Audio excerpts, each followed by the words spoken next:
Hello my friends, it seems like it is already happening. Russians have started their attack in Pokrovsk direction. Before they accumulated forces, and the last night they went forward in attack, actually gaining this piece of the ground. Let's go to the timeline. So it was yesterday and it is today. So you see they fully occupied Poltavka and went forward. And again, just for you to see, yeah?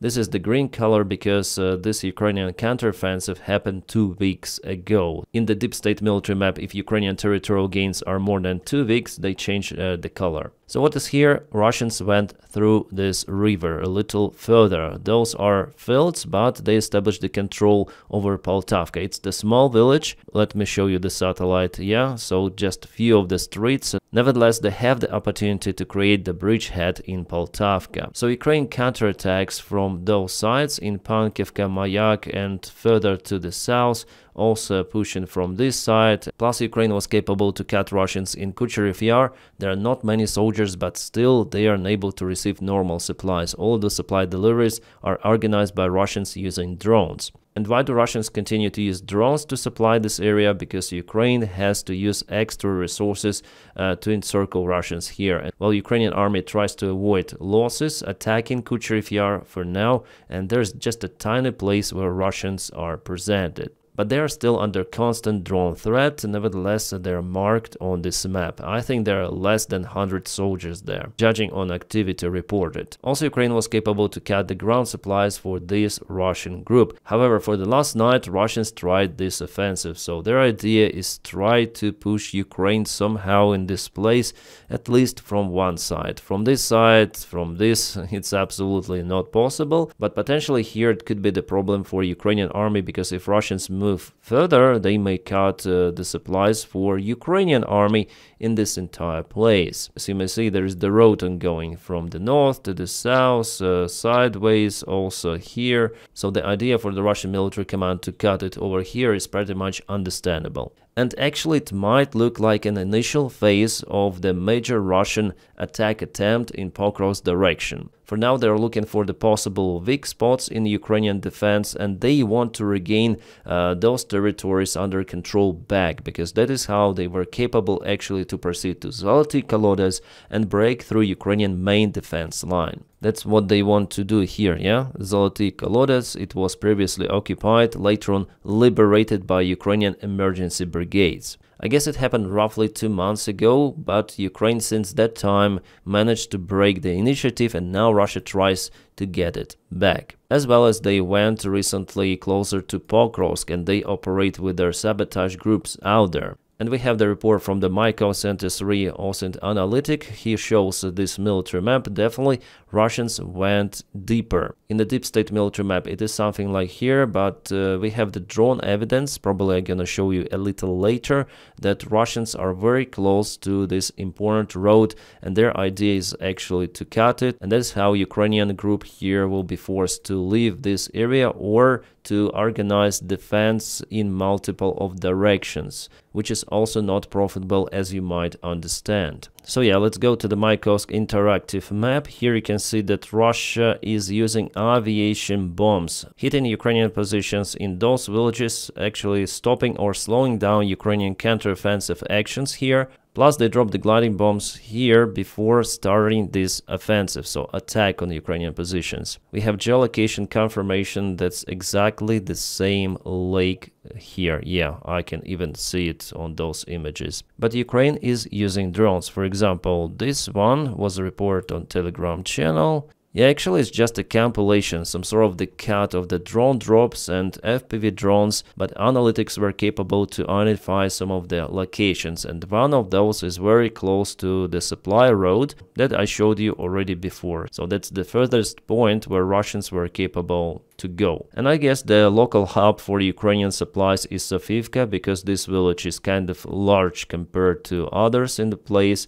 Well, I think that Ukrainian military command have decided not to put too much forces in this place because of the Russian threats, Russian aviation bombs. But I think that Ukraine should press the Russians from this flank, otherwise they definitely create a threat for this entire region. Yesterday, Commander Sirski attended Pokrovsk-Dopropilya direction, where they negotiated something. So my take was that Ukraine probably is preparing to cut Russians completely here and jam them, forcing them to surrender, because after all, the presence of the Russian army in this place is not a good thing. But with those territorial gains of the Russian army and with this movement of their forces, I think that Ukraine tries to send its resources to compensate possible Russian major strikes in Pokrovsk direction. By the way, here you may see that Ukraine is using drones to hit Russian vehicles far behind the front line. I wonder what that vehicle is. We have it on X, on Twitter.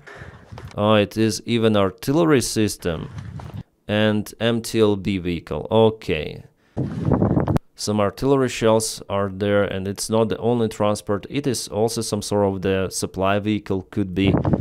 And this is the transport for the Russian infantry with some of the anti-drone protection, but it didn't help.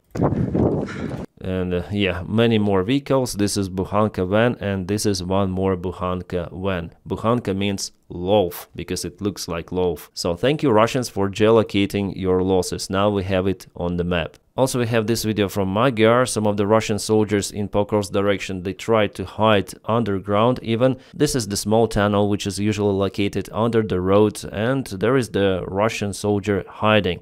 I cannot show you what happened to him later. You know about the restrictions and limits here. Nevertheless, I shared this video on my Telegram channel. Well, I can tell you, this Russian soldier went outside and was kaputted. It's obvious, yeah? And also this video showed us the razor wire presented on the front lines. It is all around. This war looks more and more like a First World War. And here's one more reason why it looks the same, because Russians are starting to preparing their forces to ride the horses. It is the official report from the Russia Today. They say it's the real cavalry drills of the 9th motorized rifle brigade of the Russian army. Russians, don't push the horses. You know, there were several of the cases, and then the Russians came out with crazy initiatives. At first we laughed on those, but later on the Ukrainian army started to use the same things, like for example drone protection of armored vehicles, tanks, with those grills on top of the tanks at the very beginning of the war, or with the hangar tanks. Ukraine does similar stuff now. Donkeys, well, in some of the cases I may understand even that, because there are some of the trails difficult terrain, and also motorcycles, they're loud, unlike donkeys, yeah, so in some of the specific cases even donkeys are acceptable. But horses, can they be used the same way as donkeys? Probably not. They're not so versatile for carrying munition, and attacking on the horses like they do on motorcycles, they're too slow. So for now I don't see the reason why they do it. Well, maybe in the future I'll understand it, but for now I don't see it as a good idea. Yeah, first of all for the horses, but how can you reverse, you know, what was happening in First World War on the current battlefield? For me, I don't see it. This is kind of the rare video we have. I hope you can see it on your screens, again filmed from the phone. This is the Russian Lancet drone, yeah, this dark spot, and here is a Ukrainian drone interceptor, and let's see what happens. Chasing, yeah? Boom. Nice. I think it was filmed not really far away from the front lines, or maybe at the front lines, because Russia operates their Lancets over there. Oh wow, we have one more bada boom. For now it's been just a report. I am waiting for the visual confirmation, fire or something, but Russians now hesitate to publish those kind of the videos online, but I think after all we'll see it. So this is the fuel storage located in Tver Oblast. In this facility fuel goes after it's been refined, so Russia is in lack of the refinery capabilities, but soon will be in lack even of storage capabilities, and Russians confirm this information. By the way, Russian military channels that the facility is kaputted. I still wonder how many tanks were hit out there, and Ukraine is using already cruise missiles on territory of Russia, like for example Neptune missile. There were 4 of them used on Russian electrical facility that was the part of the network of the Russian military gear production. Every night we see that stuff happening in Russia. And that's how Russians decided to protect their refineries. You can see the similar cages they use on their tanks, some sort of the grills, but it's all around. However, I think Ukraine is still capable to penetrate all of that with some sort of the napalm, shrapnel, shells. I think it is possible. Russians, you see, they constructed kind of the huge pie with many of the layers there. So Ukraine now has to circumnavigate even that protection. But I guess for Flamingo missile with 1-ton warhead, it doesn't really matter if those nets are out there or not. Everything will be kaputted because it's too heavy. It's like huge aviation bomb. Right, about the case with the Russian helicopter Mi-8 that was shot down yesterday, I recorded a video about it. Actually, it was more or less soft landing under current conditions. Nevertheless, Russians say about forever memory for those who were flatlined in this aviation accident. Judging on this Russian message, I understand that some people survived and some not. But after all, it's the very successful operation of Ukrainian Armed Forces and Magyar Birds unit. Fantastic. And interesting information came from the Ukrainian deputy of the defense minister, Lieutenant General Ivan Gavriluk, who told to BBC Ukraine that our army is waiting for Gripen jets and they will be in Ukraine. As far as I remember, the talks about Gripens are ongoing since 2023. Sometimes Ukrainian officials say that the deal is in process. Sometimes they say, no, it's not profitable for us. We should concentrate on different fighter jets like Mirage 2000 and F-16.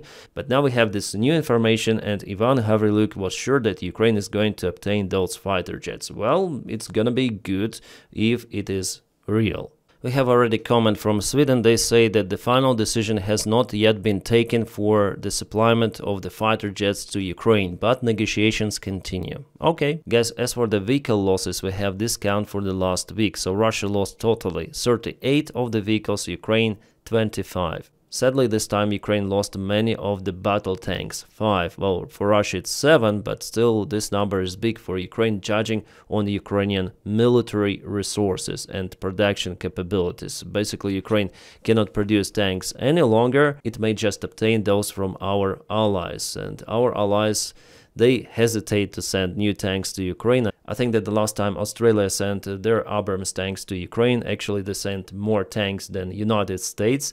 But so far they haven't been spotted on the front lines. Probably Ukraine is doing some of the extra maintenance, modernization of the tanks for them to fit the standards of the drone war. For sure they require the anti-drone warfare protection, cages, contact one armor as Ukraine likes to put in the tanks. But yeah, this number is actually big. 5 tanks per week. Too much. So the idea for Russia now is to exhaust Ukrainian army resources, and that's how they think that they may propel on the front lines. And if we go back to the deep state military map for a while, definitely there are some of the areas where Russia moves every day. Like for example in Dnipropetrovsk region, also in Zaporizhia and Donetsk region. So here is the main Russian attack. They want to reach this road once again. There was the front line update even today, you see.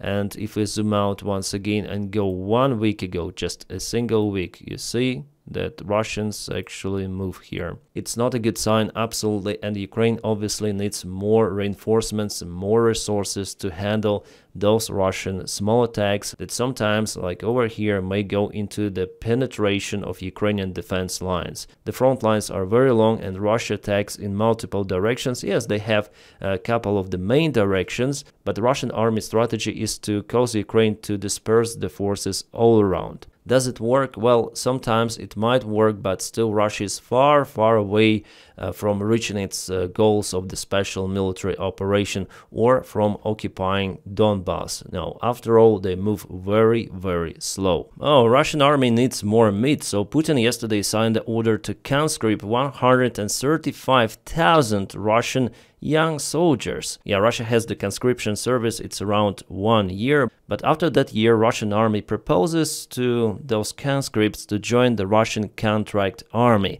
and in many of the cases they cannot refuse. It is one of those ways of how Russian army may get some people without announcing a massive full-scale mobilization in Russian society. Russia has 2 of those conscription waves per year, and each one counts roughly 130-150,000. Autumn wave and the spring one, and even if the half of the Russian soldiers refuse to sign the contract with the Russian army, somehow the 100,000 soldiers at least are still available for Russia. And we know that conscripts, they also take the part in military action. For example, in Belgorod Oblast, in Kursk Oblast, there were many conscripts who were on board of the Moskva ship, because Russian army needs this unqualified personnel to serve as well. Again, it tells that Russia has way more resources compared to Ukraine.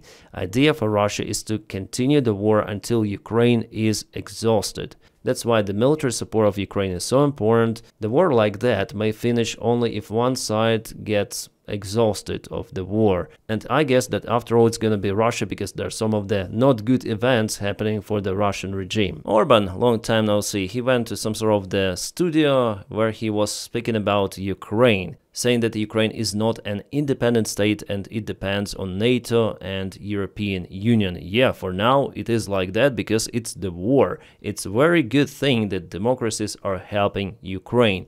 All except Hungary, because Hungary under Orban is not a democracy. Here Orban complained about Ukrainians who said about Hungarians' drones, which are flying few meters into Ukrainian territory. Actually, it was not few meters. They went quite far into Ukrainian airspace, and he says, so what? And so what? So he recognized that those were Hungarian drones flying. He didn't say those were not our drones, Ukraine tells lies. No, he said, and so what? You know, what can you do to us? You're dependent on us, and we are the part of NATO, we're a part of EU. I think that Orban took entire European Union as his hostage, because there should be some of the decisions taken involving the voices from all of the EU member countries. And as we know, Orban blocks lots of the decisions. But no worries, the next year his party will lose elections in Hungary, the same as the Russian party lost elections in Moldova. Oh, Denmark is also conscripting their soldiers. Here we speak about few hundred men, not about hundreds of thousands as in Russia.